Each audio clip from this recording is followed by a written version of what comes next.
हरिद्वार में इस बार नगर निगम चुनाव बहुत ही रोचक होने वाला है, जहां एक और बीजेपी और कांग्रेस ने अपने कुछ सीटिंग पार्षदों की टिकट काटकर नए उम्मीदवारों को मैदान में उतार दिया है, तो वहीं दूसरी तरफ इस बार अपनी अपनी पार्टी रूठे नेताओं ने उम्मीदवारों को निर्दलीय मैदान में उतार दिया है। अगर बात करें हरिद्वार नगर निगम के वार्ड 40 की, तो वहां वर्तमान पार्षद की टक्कर निर्दलीय उम्मीदवार से है, जहां आरा कुरैशी मैदान में आई हैं, जो पूर्व राज्य मंत्री वरिष्ठ समाज सेवी नईम कुरैशी की पुत्रवधू हैं। ऐसे में उनकी जीत बिल्कुल तय मानी जा रही है, क्योंकि नईम कुरैशी का एक ऐसा चेहरा है जो वार्ड की जनता ही नहीं, हरिद्वार उत्तराखंड के लिए कोई नया चेहरा नहीं है। क्योंकि जब जब कोई ऐसा विवाद आया है तो माहौल खराब करने की स्थिति में हरिद्वार में आई है, तो नईम कुरैशी ने उस स्थिति को अपने कौशल और हर संभव प्रयास से संभालने की कोशिश की है।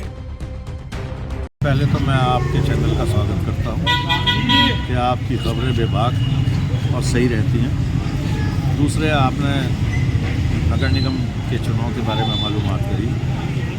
तो नगर निगम के चुनाव में मैं ये कहना चाहूँगा, ये इतना बड़ा चुनाव नहीं है, वार्ड के चुनाव हैं। इसमें पार्षद का कर्तव्य जो है वो वार्ड के जो निवासी हैं उनका कोई बड़ी समस्या ही नहीं है। उन्हें कोई कॉर्पोरेट के लाइसेंस नहीं चाहिए कि भाई बहुत बड़े बड़े कॉर्पोरेट वाले यहाँ लोग हैं। उन्हें तो ये चाहिए कि उनकी बिजली, पानी, उनकी नालियाँ, उनकी सड़कें, उनकी वृद्धा पेंशन, उनकी विधवा पेंशन, थोड़ी बहुत अगर किसी को कोई नाजायज़ पुलिस या कोई इस तरीके से किसी शक में है किसी में, अगर वो सही है तो उसकी मदद हो जा। यही छोटा सा कार्य है इस वार्ड की पार्षद। इस बार मैं ये कहना चाहूँगा कि पिछले पार्षद जो रहे उन्होंने 5 साल आप जनता से पूछ लें एक से वार्ड की समस्याओं के समाधान के लिए ना के बराबर काम किए, और जो काम करने चाहिए थे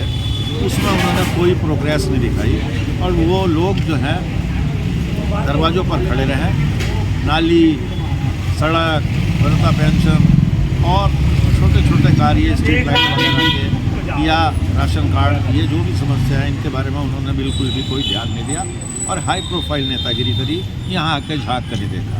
जबकि लोगों ने बड़े स्नेह और प्यार से मेरे कहने पर भी उनको वोट करा और उनको पार्षद बनाया। दूसरे की जेब से टिकट निकाल कर उसको टिकट दिलाया, लेकिन वो अपने आकांक्षाओं पर, यहाँ की पब्लिक के आकांक्षाओं पर नहीं खड़े थे। और चाहता हूँ कि मैं आज़ाद उम्मीदवार के रूप में मेरी पुत्रवधू जहारा कुरैशी वार्ड नंबर 40 की जो जनता है उसके आशीर्वाद से, उनकी दुआओं से मैदान के अंदर है। और मुझे पूरा यकीन है कि जैसा समर्थन वार्ड के लोगों का, हिंदू मुस्लिम भाइयों का, बुज़ुर्गों का, माताओं का, बहनों का, नौजवानों का मुझे मिल रहा है, मेरी पुत्रवधू को मिल रहा है, तो मैं समझता हूँ मेरा कर्तव्य है कि मेरी पुत्रवधू, भगवान ने चाहा, खुदा ने चाहा, अगर यहाँ से पार्षद बनी तो मेरी उसको सबसे पहले यही हिदायत रहेगी कि जो वार्ड की समस्या है, वार्ड के लोगों की परेशानी है, उनको प्राथमिकता दी जाएगी। चाहे वो बिजली हो, पानी हो, सड़क हो, नाली हो, सफाई हो, वृद्धा पेंशन हो और कोई क्या कहें विधवा पेंशन हो,